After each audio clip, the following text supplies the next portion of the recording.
హృదయంలోని కరుణ వలనే నీవీ నిర్ణయం తీసుకున్నావు సఖీ.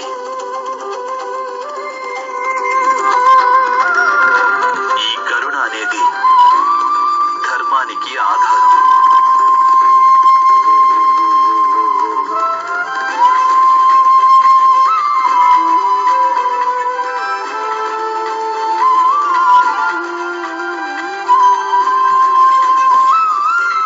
నాకు అర్థం కాలేదు గోవిందా.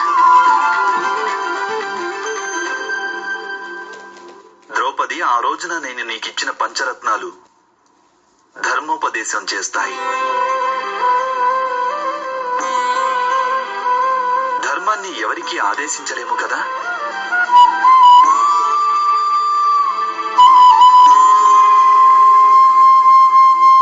కానీ నీవు ధర్మానికి ఆధారమైన ఆ పంచరత్నాలకు మనసులో స్థానమిచ్చావు.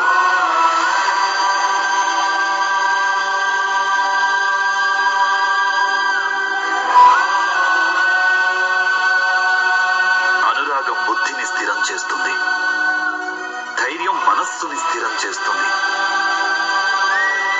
ప్రేమ హృదయాన్ని స్థిరం చేస్తుంది, సమర్పణ శరీర ఆవేదనలను శాంతింపచేసి శరీరాన్ని స్థిరం చేస్తుంది. ఇక న్యాయం న్యాయం ఆత్మను స్థిరం చేస్తుంది. మనస్సు, బుద్ధి, హృదయం, శరీరం, ఆత్మ,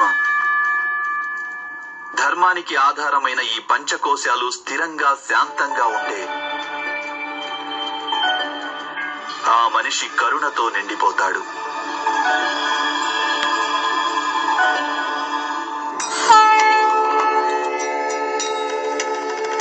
దీనినే ధర్మం అంటారు.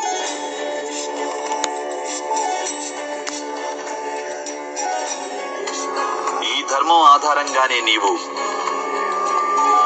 నిర్ణయం తీసుకున్నావు ద్రౌపది. అందువలన ఈ నిర్ణయం నీకు మాత్రమే, కేవలం నీకు మాత్రమే,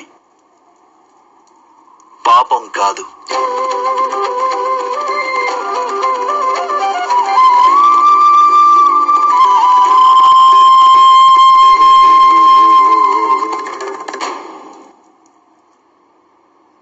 పంచభద్రుకనై నేను ఏ విధంగా జీవించగలను?